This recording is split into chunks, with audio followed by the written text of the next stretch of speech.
జ్ఞానం, శక్తి, భవిష్యత్తు. ఇది ఏఎస్ డిజిటల్ బ్లాగ్స్. దేశం దేనికి విలువ ఇస్తుందో తెలుసుకోవాలంటే ఏం చేయాలి? చాలా సింపుల్. ఆ దేశం ఎవర్ని, దేన్ని గౌరవిస్తుందో చూస్తే చాలు. ఈరోజు మనం మన భారతదేశం ఇచ్చే ముఖ్యమైన అవార్డుల ప్రయాణాన్ని చూద్దాం. ఇవి కేవలం మెడల్స్ కాదండోయ్, మన దేశ కథను, మన విలువలను చెప్పే అద్దాలన్నమాట. పదండి, ఈ కథేంటో చూద్దాం. సో ఈ మొత్తం కథని మనం ఓ 5 భాగాలుగా విడదీసి చూద్దాం. ఫస్ట్, దేశం పుట్టిన కొత్తలో శౌర్యానికి, సేవకి ఎలాంటి పునాదులు వేశారో చూస్తాం. ఆ తర్వాత మెల్లగా కళలు, సాహిత్యం, స్పోర్ట్స్ ఇలా ఒక్కో రంగానికి గుర్తింపెలా పెరిగిందో చూస్తూ, చివరిగా ఈరోజు మన సమాజంలోని కొత్త విలువల్ని ప్రతిబింబించే అవార్డ్స్తో ముగిద్దాం. ఈ టైమ్లైన్ చూస్తే మన ప్రయాణం ఎలా సాగిందో ఒక క్లియర్ ఐడియా వస్తుంది కదూ. 1940లలో సైనిక గౌరవంతో మొదలైన ఈ ప్రయాణం 60ల నాటికి కళలు, క్రీడల వైపు మళ్ళింది. ఇక 80లకొచ్చేసరికి సైన్స్, శాంతి అంటూ పరివి ఇంకాస్త పెరిగింది. 90ల తర్వాతైతే ఇప్పుడు మనం మాట్లాడుకుంటున్న ఆధునిక సామాజిక అంశాలను కూడా గుర్తించడం మొదలుపెట్టాం. అసలీ మార్పు వెనుక ఉన్న కథేంటో ఇప్పుడు చూద్దాం. సరే, మన ప్రయాణంలో మొదటి అడుగు గౌరవ పునాదులు. స్వాతంత్ర్యం వచ్చిన ఆ తొలినాళ్లలో అప్పుడప్పుడే పుట్టిన దేశానికి హీరోలు కావాలి. మరి ఆ హీరోలను గుర్తించడానికి, వాళ్ల సేవకు పునాది వేసిన ఆ మొదటి అవార్డుల గురించి ఇప్పుడు తెలుసుకుందాం. సంవత్సరం 1947 దేశానికి స్వాతంత్ర్యం వచ్చింది. బ్రిటిష్ వాళ్ళిచ్చిన గౌరవాల స్థానంలో మన సొంత గుర్తింపు కావాలి. మన హీరోలను మనమే గౌరవించుకోవాలి. అందుకే ఆ కీలకమైన సంవత్సరంలోనే మన కథ మొదలవుతుంది. ఇక్కడ మనం గమనించాల్సిన విషయం ఏంటంటే, స్వాతంత్ర్యం రాగానే మొట్టమొదటి ప్రాధాన్యత దేశ రక్షణకే ఇచ్చారు. అందుకే పరమవీరచక్ర, వీరచక్ర ఇలాంటి అత్యున్నత సైనిక పురస్కారాలు ఏర్పాటు చేశారు.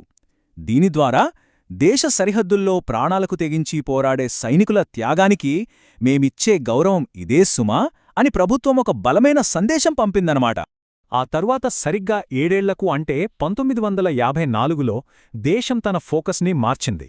సరిహద్దుల నుంచి సమాజం వైపు దృష్టిపెట్టింది. దేశాన్ని నిర్మించేది కేవలం సైనికులే కాదు, సాధారణ పౌరులు కూడా అని గుర్తించిన చరిత్రాత్మక సంవత్సరమది. అక్కడే పుట్టాయి భారతరత్న, పద్మ పురస్కారాలు. దేశంలోనే అత్యున్నత పౌర పురస్కారంగా భారతరత్న, ఇక రకరకాల రంగాల్లో అద్భుతమైన సేవ చేసిన వాళ్లకోసం పద్మ పురస్కారాలు. ఈ రెండూ చెప్పేదొకటే, ఈ దేశ నిర్మాణంలో ప్రతి పౌరుడి పాత్ర చాలా చాలా కీలకం. సరే, దేశానికి పునాదులు పడ్డాయి. ఇప్పుడు ఆ దేశానికి ఒక ఆత్మ కావాలి, ఒక సాంస్కృతిక గుర్తింపు కావాలి. మరి 1960ల కాలంలో దేశం తన కళాకారులను, రచయితలను ఎలా గౌరవించడం స్టార్ట్ చేసిందో ఇప్పుడు చూసేద్దాం. జ్ఞానపీఠ పురస్కారం.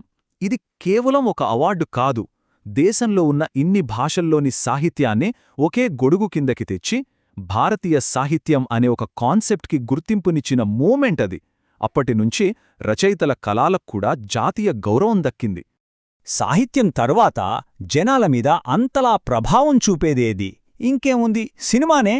దాదాసాహెబ్ ఫాల్కే పురస్కారాన్ని స్థాపించడం ద్వారా సినిమా కేవలం టైంపాస్ వినోదం కాదు, అది మన సంస్కృతిని నిలబెట్టే ఒక శక్తివంతమైన మాధ్యమమని దేశం ఒప్పుకుంది. రైట్, ఇప్పుడు మనం స్పోర్ట్స్ ప్రపంచంలోకి అడుగుపెడుతున్నాం. అంతర్జాతీయ వేదికల మీద మన జెండాని ఎగిరేసే క్రీడాకారుల కష్టాన్ని గుర్తించడం కూడా చాలా ముఖ్యం కదా. ఇక్కడ ఇంట్రెస్టింగ్ విషయమేంటంటే, కేవలం ఆటగాళ్లనే కాదు, వాళ్లను తయారు చేసిన గురువులను కూడా ఎలా గౌరవించారో చూద్దాం.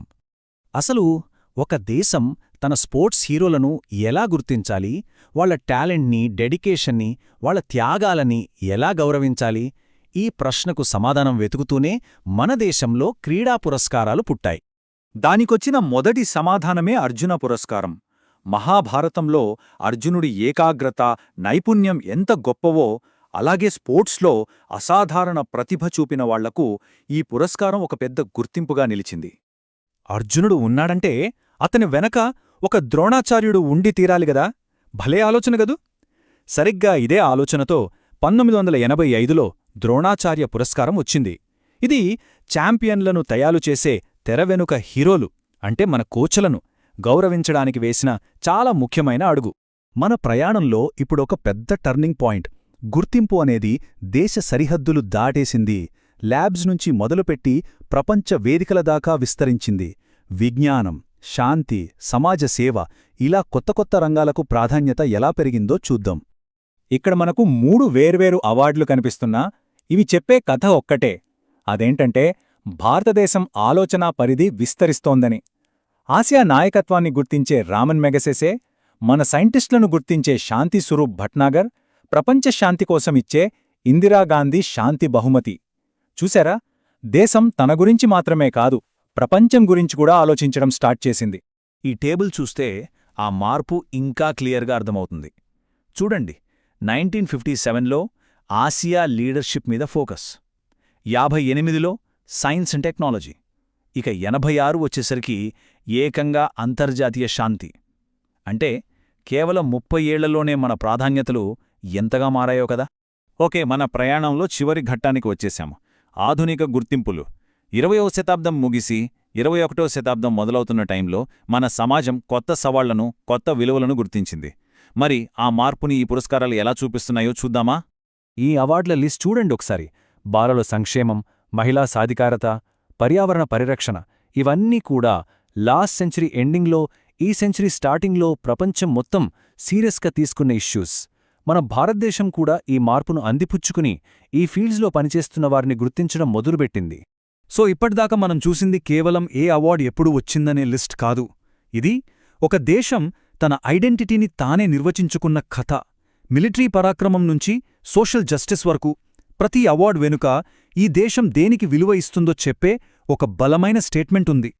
అందుకే ఈ ప్రశ్నతో ముగిద్దాం.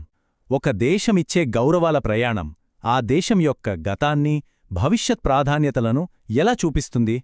గతాన్ని గౌరవిస్తూ, వర్తమానాన్ని గుర్తిస్తూ, భవిష్యత్తులో మన దేశం ఏ విలువలకు పెద్దపీట వేస్తుందని మనం ఊహించగలం? ఒక్కసారి ఆలోచించండి.